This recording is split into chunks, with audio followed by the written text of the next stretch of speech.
तो जो संविधान के साथ द्रोह कर रहे हैं वो देशद्रोही है, और देशद्रोही की सजा फांसी की होती है। हम कोई गलत नहीं कह रहे हैं, किया जाएगा। जो देश के साथ द्रोह करेगा, जो संविधान के साथ द्रोह करेगा, जो संविधान द्रोही है वो देशद्रोही है, और देशद्रोही का जो दंड होता है वो फांसी की सजा होती है। तो वो फांसी हम देंगे आने वाले समय। साथियों नमस्कार, इस वक्त मौजूद हूँ बिहार में और बोध गया जो स्थान है वहाँ पर वाम सेव और भारत मुक्ति मोर्चा का राष्ट्रीय अधिवेशन चल रहा है और हमारे साथ हैं बहुजन मुक्ति पार्टी के राष्ट्रीय अध्यक्ष प्रवेंद्र प्रताप सिंह जी। उनसे बातचीत करेंगे। सर, सबसे पहला सवाल है सर, वर्तमान में जो बहुजन राजनीति है उन्हें कहीं ना कहीं देखने को मिल रहा है कि बैकफुट पर जाती हुई नजर आ रही है, क्योंकि जिस तरह केंद्र में जो सरकार है वो धीरे धीरे क्षेत्रीय पार्टी को खत्म कर रही है। उस पर आपका क्या प्रतिक्रिया सर? जी, ये बात सही है कि देश में जो बहुसंख्यक लोग हैं, बहुतायत में है, उनकी राजनीति बिल्कुल नगण्य की तरफ जा रही है। उसके पीछे सबसे बड़ा कारण यह है कि समाज से राजनीति पैदा होती है, राजनीति से समाज को तैयार नहीं किया जा सकता। तो समाज को पहले तैयार करना पड़ता है, उसके बाद राजनीति में अगर आप उतरना चाहते हो तो आपको सफलता मिलेगी। क्योंकि ये बात संविधान निर्माता बाबा साहब अम्बेडकर ने भी कही है कि सामाजिक क्रांति के बगैर राजनीतिक क्रांति अर्थहीन है, और अगर मिल भी जाती है तो वह उस मौसमी पौधे के समान होती है जो मामूली सी हवा चलने पर उसके झोंके से जड़ से उखड़ जाती है।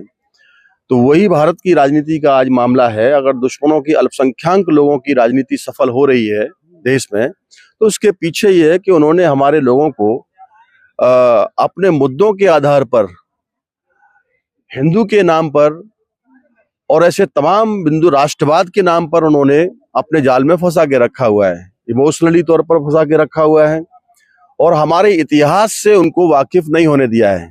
ये सबसे बड़ा कारण है। इतिहास को तोड़ा मरोड़ा गया, तो इसकी वजह से हमारे लोग जब अपना इतिहास जानेंगे नहीं, अपने पुरखे पूर्वजों के बारे में जानेंगे नहीं, तो वो संगठित नहीं होंगे। संगठित नहीं होंगे तो फिर उसके बाद में वो राजनीति में सफलता हासिल उनको नहीं मिल सकती है। वैसे ही आज क्षेत्रीय राजनीतिक तौर पे जो है सारा मामला दिखाई दे रहा है, चाहे वो बिहार की राजनीति मामला हो, महाराष्ट्र का हो, वो उत्तर प्रदेश का हो, दिल्ली का हो, या हरियाणा का, या पंजाब का, या दक्षिण भारत की हम बात करें, केरल, कर्नाटक, तमिलनाडु का, तो वहाँ वो रीजनल लेवल पे तो सफलता मिल रही है, मगर वो केंद्र सरकार के अधीन ही है। तो भारत की राष्ट्रीय राजनीति करने के लिए राष्ट्रव्यापी स्तर का पार्टी होना बहुत जरूरी है, जो कि देशव्यापी स्तर पर बहुसंख्यक लोगों की कोई है नहीं। तो हम लोग आज बहुजन मुक्ति पार्टी के माध्यम से पूरी राष्ट्रव्यापी एक तीसरी शक्ति का निर्माण कर चुके हैं। बस केवल उसको अमलिया जामा पहनाना बाकी रह गया है। 50% सफलता हम लोगों ने हासिल कर लिया है, क्योंकि बहुजन मुक्ति पार्टी राष्ट्रव्यापी पार्टी है। 20 से 22 राज्यों में आज हमारा नेटवर्क है। तो ये अभी बिल्कुल फाइनल स्टेज में है। तो अभी जो सिस्टम चल रहा है आज की तारीख में, उस सिस्टम की वजह से मैंने अभी बताया कि 4-5 बिंदु हमारे सामने चुनौती है। ये चुनाव के वक्त में पैसा बांटते हैं, गुंडे मवालियों का इस्तेमाल करते हैं। अभी तो सरकारी गुंडे पाल के रखे हैं उन लोगों ने। उस वजह से हमारे लोगों में एक दहशत निर्माण की जाती है, रेवड़ियां बांटी जाती है, लालच दिया जाता है, और उसके बाद में तमाम सारा फेक न्यूज फैलाई जाती है, अफवाह फैलाई जाती हैं। तो वो लोगों के दिमाग को एन वक्त पे डिस्टर्ब करते हैं। जी, लेकिन आप बता रहे हैं बहुजन मुक्ति पार्टी देशव्यापी है, लेकिन अभी आपका कोई भी एमपी एमएलए चुन के नहीं गया, लेकिन आप लोग चुनाव लड़ते हैं तो आरोप रहता है लोगों का। जैसे उत्तर प्रदेश की बात कर ली जाए तो आप लोग वोट जो है उसको डैमेज करने का काम करते हैं बहुजन समाज पार्टी की, तो उस पर आरोप लगाते हैं वो लोग। इस पर क्या कहेंगे आप? कहाँ बहुजन समाज पार्टी का, वो तो खत्म हो गई, वो तो इतिहास के पन्नों में दफन हो गई। अभी बहुजन समाज पार्टी है कहाँ? वो तो मान्यवर साहब के समय में मामला था। उसका तो कोई देश में कोई कुछ नहीं है। वो तो जीरो से 1 नेशन 1 इलेक्शन बिल का समर्थन कर रही है बहन मायावती। तो 0 सांसदों से, जिसका कोई राज्यसभा में नहीं, कोई लोकसभा में नहीं, कोई विधायक नहीं, जिसका जो तो 0 से समर्थन कर रही है काम जो तो वो तो हास्यास्पद बात हो गई। तो उसको तो उन्होंने तो अपने आप से खत्म किया पूरा। जिन्होंने सिद्धांत छोड़ने का काम किया, लोगों ने उसको छोड़ने का काम किया। आपका एक बयान वायरल हो रहा था जिसमें आपने कहा कि अगर आप लोगों की सरकार केंद्र में बनती है तो जो संविधान द्रोह कर रहे हैं, जो संविधान विरोधी बातें कर रहे हैं, उन लोगों को आप लोग फांसी देने का काम करेंगे। बेशक सही बात है। ये जो संविधान के साथ में द्रोह कर रहे हैं, जो देश के संविधान की शपथ लेते हैं, तो वो संविधान द्रोही लोग हैं और संविधान को बदलने की बात करते हैं। संविधान की प्रतियों को उनकी गवर्नमेंट में जलाया जा रहा है। आज की तारीख में जो बीजेपी गवर्नमेंट है, संविधान की प्रतियों को जलाया गया इन 10 सालों के अंदर में, 10 से 12 साल में। तो जो संविधान को हमेशा बदलने की बात करते हैं और सार्वजनिक रूप से ये कह रहे हैं, जिस संविधान की सौगंध खाई उसी को बदलने की बात करते हैं कि जनता हमको 400 पार कराती है। देश के मतदाता जो है, लोकसभा चुनाव में उन्होंने नारा दिया बीजेपी के तमाम नेताओं ने, और अगर 400 पार हमको हो कराते हैं आप लोग, तो हम देश के संविधान को बदल देंगे।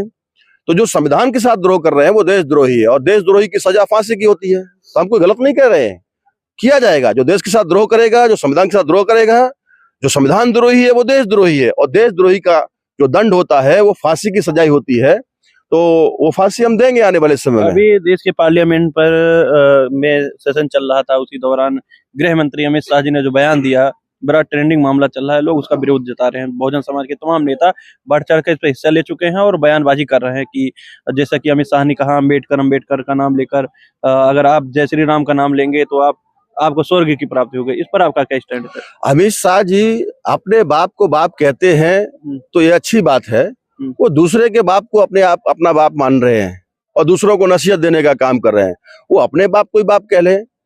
मुझे ऐसा जानकारी है कि शायद अमित शाह जी जो है वो जैन है। तो जैन धर्म के संस्थापक महावीर स्वामी जी हैं। उनको महावीर स्वामी जी के बारे में, जैनिज्म के बारे में बात करना चाहिए, जिसका कोई अस्तित्व ही नहीं है, उसके बारे में वो बात कर रहे हैं और दूसरों को नसीहत देने का काम कर रहे हैं। तो पहले वो निर्धारित करें कि वो आखिर बोल क्या रहे हैं। तो अमित शाह जी गृह मंत्री हैं, और गृह मंत्री इस तरीके से संविधान निर्माता के बारे में बात कर रहा है, ये बहुत निंदनीय है। हम इसका धिक्कार करते हैं। इसलिए उनको समझ सोच करके बात करनी चाहिए। तो उनको जैन है तो जैनिज्म के बारे में बात करो। जैनिज्म को सारा हिंदुइज्म के अंदर में, ब्राह्मणिज्म के अंदर में घुसड़ने का काम कर रहे हैं, तो ये उनके ऊपर पहले प्रश्न चिन्ह खड़ा होता है। जी। देखने को मिला सर कि अभी जिस तरह आउटसोर्सिंग की नौकरियां आ रही हैं, आरक्षण को जिस तरह सिर्फ संविधान में सीमित कर दिया गया है, क्योंकि प्राइवेटाइजेशन जिस तरह लागू हो रहा है उस तरह सरकारी नौकरियां खत्म हो रही हैं, बेरोजगारी का जो आलम है वो आप देख ही रहे हैं। तो इस पर आपका स्टैंड क्या है? आपकी सरकार अगर बनती है तो क्या आप लोगों को क्या देने वाले? आउटसोर्सिंग का मतलब बंधुआ मजदूरी करने का मामला है, करवाने का मामला है। तो संविधान के तहत अगर चपरासी की भी नौकरी कोई करता है गवर्नमेंट में, तो उसको कम से कम 20 से 25 हजार रुपये वेतन मिलता है आज की तारीख में। जैसा कि अभी 6वां 7वां वेतन आयोग जो चल रहा है उसके अनुसार अगर देखा जाए तो चपरासी का 4th क्लास का आदमी भी कम से कम 20 से 25 हजार एक नंबर की कमाई कर रहा है। तो आउटसोर्सिंग से क्या हो रहा है, और तमाम उसके जो है टीए भी बनते हैं, और बहुत सारा जो है उनको फंड ग्रेचुइटी भी कटती है उसकी जो है। लेकिन आउटसोर्सिंग के माध्यम से उसका काम 10 हजार में ही हो रहा है। तमाम प्रकार के जो सफाई कर्मचारी लोग हैं, वो सफाई कर्मचारियों की आज भविष्य खतरे में पड़ा हुआ है। इतना घृणित काम करने के बाद भी वो लोग ऊपर से ऊपर ठेका प्रथा में उनको रखते हैं। उनके नाम पर 25 हजार रुपए का, 30 हजार रुपए का वेतन लेते हैं, और उनको 10-12 हजार रुपए टिका करके ये बंधुआ मजदूरी है, ये आउटसोर्सिंग से रखने का सारा कार्यक्रम है। तो सफाई कर्मियों के साथ धोखा हो रहा है, मजदूरों की अपनी मजदूरी भी नहीं मिल पा रही है। तो ये सारा काम गवर्नमेंट करवा रही है। अपने छुटभइयों को, अपने जो जानने पहचानने वाले लोग हैं, उनको ठेका प्रथा पर सारा मामला कर रही है। चाहे वो बैंकिंग सेक्टर का मामला हो, चाहे वो LIC का मामला हो, चाहे वो आपका देश की किसी भी संस्थागत जो गवर्नमेंट का मामला है, उसमें सभी में रेलवे का मामला सबसे बड़ा फैसला रेलवे के अंदर में, वहां पर उन्होंने सारा निजीकरण कर दिया। जो रेलवे जो है सबसे ज्यादा फायदे वाला डिपार्टमेंट है, उसको आज घाटे में दिखाने का काम कर रही है गवर्नमेंट जो है। ये क्यों हो रहा है? क्योंकि इन विदेशियों के हाथों में सारा सत्ता है। DNA के अनुसार जो विदेशी लोग हैं वो देश की सत्ता पर काबिज है, और जब जब देश का कमान जो मूल निवासियों के हाथ में आई, वो रेल डिपार्टमेंट जैसे रामविलास पासवान जी के हाथ में जब रेल मंत्री उनको बनाया गया, तो घाटे में चल रहा कांग्रेस के समय में रेल मिनिस्ट्री थी, उसको फायदे में पहुंचाने का काम किया। लालू प्रसाद यादव जी के हाथों में जब रेल मिनिस्ट्री आई, तो उन्होंने घाटे में जो चल रहा था उसको हमेशा घाटा दिखाया जाता था, वो फायदे में लाने का काम किया उन्होंने। तो ये सारा ये लोगों के हाथ में। अभी रेल एक्सीडेंट की बारे में बात करें, ये ठेका प्रथा का ही मामला है। तो पिछले 10-12 साल में इतना ज्यादा मौतें रेल के माध्यम से हुई है, रेल दुर्घटनाओं में हुई है। तो ये जो सेंट्रल पे काबिज लोग हैं, ये गवर्नमेंट में चलाने वाले जो लोग हैं, वो लोग फेलियर हो चुके हैं पूरी तरीके से। और ये फेलियर लोगों से भी कोई देश की जनता को ज्यादा उम्मीद नहीं है। इनको आने वाले समय में बहुत मुंहतोड़ जवाब देने का काम देश की जनता कर रही है, करेगी। ये तो केवल मीडिया जीवी लोग हैं, मीडिया के भरोसे ही केवल वो जिंदा है। अगर सही मुद्दों पर चर्चा हो जाए तो एक भी 2 मिनट टिकने वाले नहीं है ये।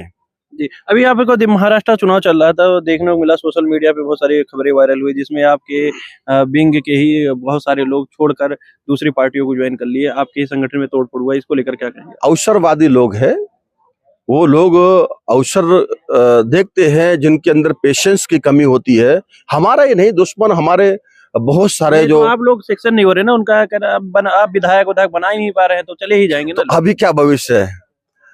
एक कहावत शायद आपने सुनी होगी, हम लोग बचपन से सुनते आए हैं कि धोबी का कुत्ता घर का न घाट का, ऐसा लोग बोलते हैं। ये कहावत भी शासक जाति के लोगों ने बनाई है, हर जाति के ऊपर उन्होंने कहावत बनाने का काम किया है। तो वो अभी किधर के, ना उधर के, ना इधर के, किधर के भी नहीं रहे। उनका हैसियत क्या है?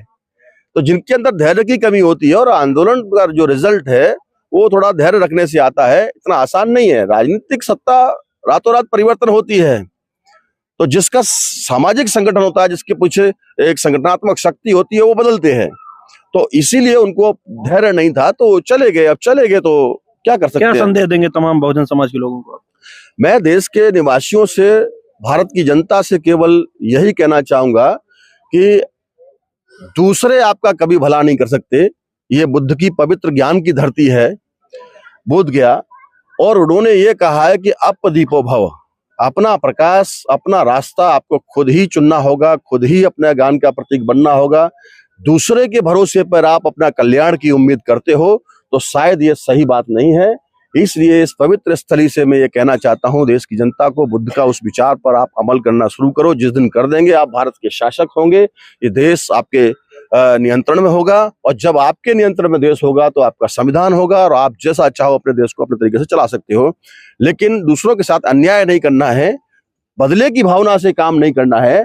आज हम देश में गुलामी की जंजीरों से जकड़े हुए हैं। बौद्धिक गुलामी है, सामाजिक गुलामी है, आर्थिक गुलामी है, राजनीतिक गुलामी है, धार्मिक गुलामी है। जबरदस्ती हमारे ऊपर विदेशियों का धर्म थोपने का काम किया जा रहा है। तो ये तमाम प्रकार की जो मल्टीपल गुलामी है, इससे अगर मुक्ति पाना चाहते हो तो बुद्ध के इस विचार को आपको अंगीकार करना होगा, अपदीपो भव बनना होगा, अपने संगठन की शक्ति खुद निर्माण करनी होगी, और अपने महापुरुषों को अपना बाप मानना होगा। दूसरों के बाप दादाओं को अपना बाप नहीं कहना होगा।